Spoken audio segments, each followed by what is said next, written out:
I don't think anyone's ever asked me that before." That's what Marilyn Monroe said to Elvis Presley in a hallway behind a Hollywood party in 1956. Not a flirtation, not a compliment, just a simple truth that cracked open something both of them had been keeping locked away. But to understand why those words mattered, you need to understand what it cost them to get to that moment. 1956, Hollywood. Two names burned brighter than all the rest. On the outside, she was every man's fantasy. He was every teenager's rebellion made flesh. Marilyn Monroe and Elvis Presley, the goddess and the king. Their images sold magazines, filled theaters, made fortunes for men in suits who called them by their first names and owned their futures. But fame is a hungry thing. It devours privacy. It consumes truth.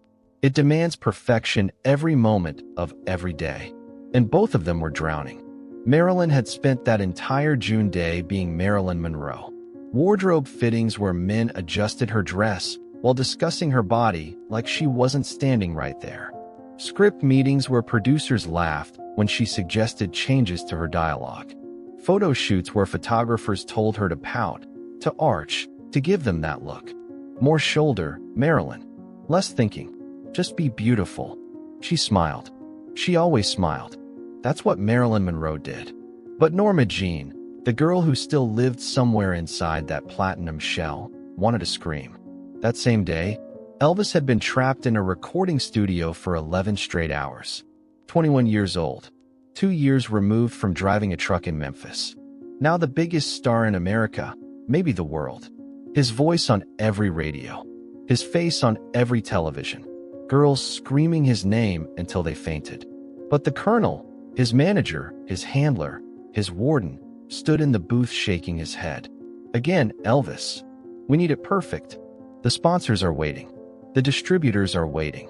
America is waiting. So Elvis sang. Again, and again, and again. His throat burned. His voice cracked. But Elvis Presley didn't crack.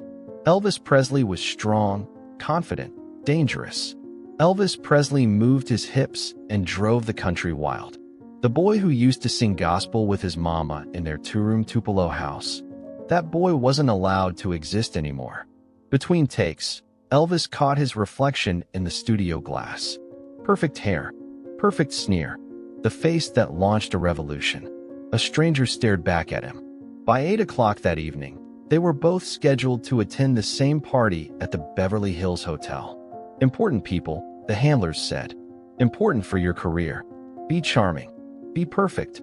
Be the version of yourself that everyone paid to see. Marilyn arrived in white silk that photographed like liquid starlight. The flashbulbs exploded. She smiled, waved, became the fantasy. Inside the ballroom, she floated through conversations that meant nothing with people who saw nothing when they looked at her except what they wanted. A producer grabbed her waist. Looking good, sweetheart. A director ignored her question about character motivation. Just say the lines the way they're written, honey. An actress she'd once called a friend looked through her like glass. Marilyn Monroe was the most desired woman in the room. Norma Jeane had never been more alone. Elvis showed up 20 minutes later.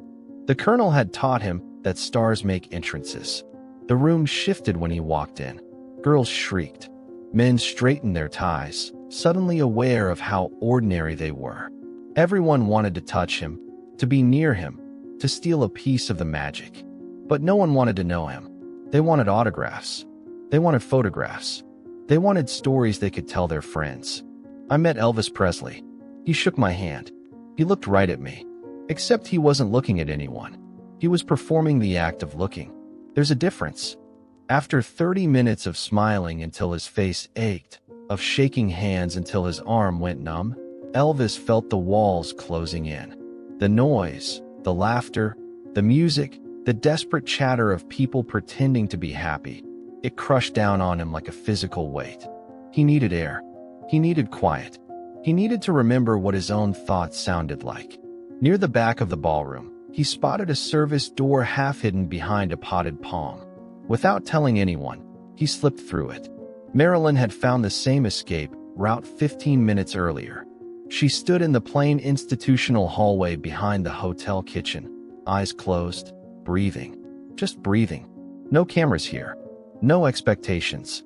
Just blank walls and blessed silence. When Elvis pushed through the door, she looked up, startled. They froze. Elvis Presley and Marilyn Monroe, the two biggest stars in America, alone in a hallway that smelled faintly of cigarettes and industrial cleaner. For a moment, neither of them spoke. They just stared at each other with the exhausted recognition of soldiers who'd survived the same battlefield. "I'm sorry," Elvis said quietly, his Memphis accent soft and genuine. "I didn't mean to intrude. I just needed to disappear," Marilyn finished. Her voice was different here. Softer. Lower. Real. Elvis nodded. "Yeah. Me too." Elvis gestured toward the wall. "May I?" She nodded. He leaned against the plaster beside her, keeping a respectful distance. "You know what the worst part is?" Marilyn said, staring at the ceiling. "In there, everyone wants to talk to us. But nobody wants to hear us." Elvis exhaled like he'd been holding his breath for years. "God, yes. Exactly that." Something shifted in the air between them. A recognition. An understanding that couldn't be explained to anyone who hadn't lived it. "I watched you on the Ed Sullivan Show," Marilyn said. "You were electric. But they only showed you from the waist up. Too dangerous otherwise," Elvis said with a tired smile. "Too real," Marilyn corrected. "They can't handle it when we're actually real. They want the fantasy, the mirror image, not the person behind it." Elvis turned to look at her fully for the first time. Not the way men usually looked at Marilyn Monroe, not cataloging her curves, not undressing her with their eyes. He looked at her the way one drowning person looks at another who understands the weight of water. "Do you ever feel trapped inside a mirror?" he asked. "Like there's who you really are, and then there's this reflection everyone wants, so that's who you have to be." Marilyn's eyes filled with tears she'd trained herself not to let fall. "Every single day? Every day I look in the mirror, and I see her. Marilyn. And I wonder where I went." "Norma Jeane," Elvis said softly. She looked at him, surprised. "How do you know?" "I read. I pay attention." He paused. "Norma Jeane Baker.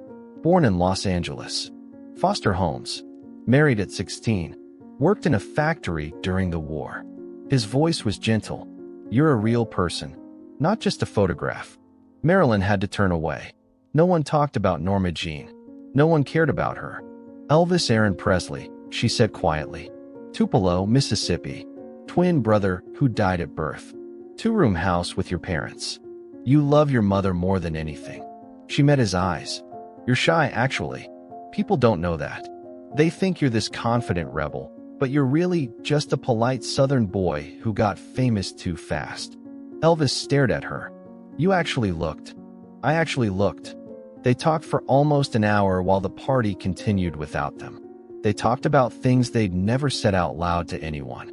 Elvis told her about the crushing pressure, about the colonel who controlled every minute of his life, about missing Memphis, missing his mother, missing the days when music was something he did for joy instead of something he had to perfect for profit, about feeling like a prisoner in his own success. "Sometimes I'm in my dressing room and I just want to run," he admitted. "Get in a car and drive until nobody knows my name.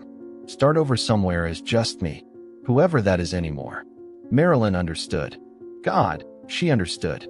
She told him about the studio executives who treated her like a beautiful idiot, about directors who wouldn't let her try anything challenging, about reading Dostoevsky and Chekhov in her apartment at night, desperate to prove to herself that she was more than the wiggle and the giggle.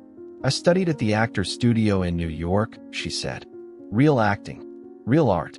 I worked so hard. But out here, they just want me to play the dumb blonde. Over and over. Forever."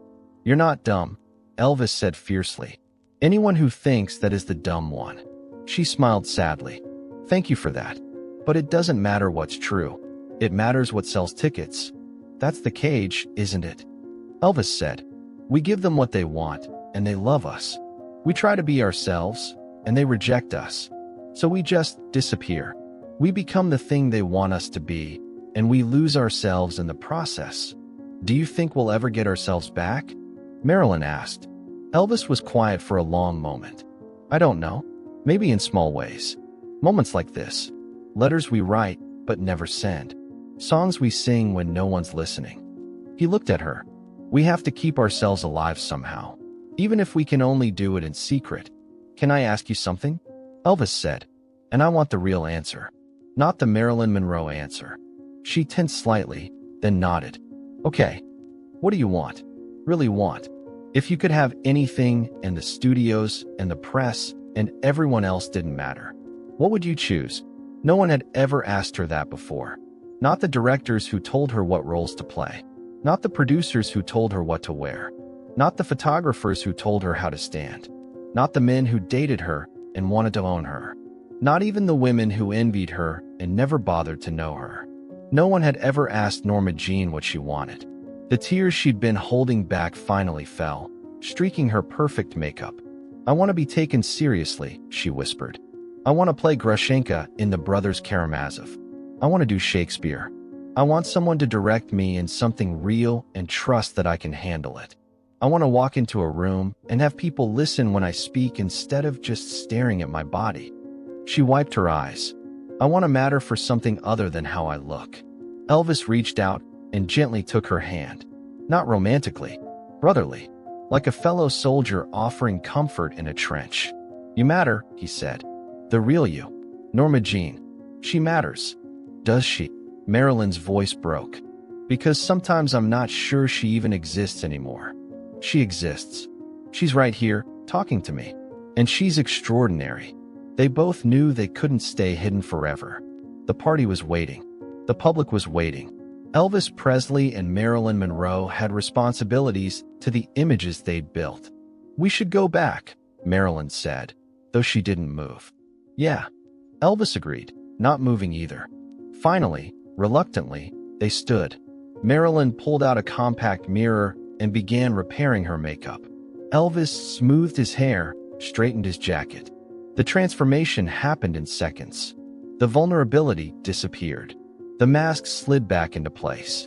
But before they opened the door, Elvis turned to her one last time. Thank you, he said, for letting me see you.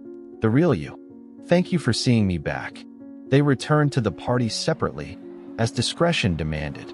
Elvis rejoined his circle of admirers, signing autographs and flashing that famous smile. Marilyn floated back to the photographers, posing and glowing and being everything they expected. To anyone watching, they were simply two stars who happened to attend the same event. No one knew about the hallway. No one knew about the conversation. No one knew that for 1 hour, two of the most famous people on Earth had been allowed to be human. Both of them would be gone within a decade. Marilyn in 1962, Elvis in 1977. Taken too soon, consumed by the very fame they discussed that evening. And the world would remember the mirrors, the images, the icons, the legends. Beautiful Marilyn Monroe. Electrifying Elvis Presley. Frozen forever in photographs, in films, in the cultural imagination. But we forget sometimes that mirrors only show surfaces. They reflect what we want to see, what others want us to be. The real person exists behind the glass, in quiet moments, in private struggles, in conversations no one else hears. That night in the hallway, Elvis and Marilyn gave each other something rare and precious. Not romance, not scandal, not another story for the tabloids. They gave each other recognition. They saw past the platinum hair and the famous sneer. They saw past the sex symbol and the rebel. They saw two people trapped inside impossible expectations, struggling to keep some piece of themselves alive. And maybe that's the lesson for all of us, famous or not. We all wear masks sometimes. We all have versions of ourselves we show the world and versions we keep hidden.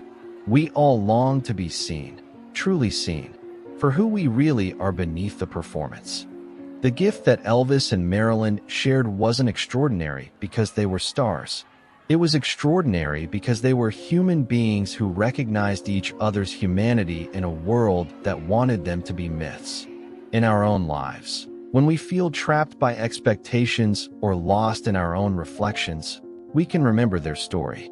We can remember that behind every image, every performance, every carefully constructed facade, there's a real person deserving of compassion, understanding, and the simple gift of being heard. That's the truth they found in a quiet hallway. Even legends need to be seen. Even icons are just people. And sometimes the greatest gift we can offer another soul is to look past the mirror and acknowledge the person standing behind it. They were Marilyn Monroe and Elvis Presley that night. But for one precious hour, they were also just Norma Jeane and Elvis Aron. Two people who understood the weight of fame. Two people who reminded each other that being human was enough.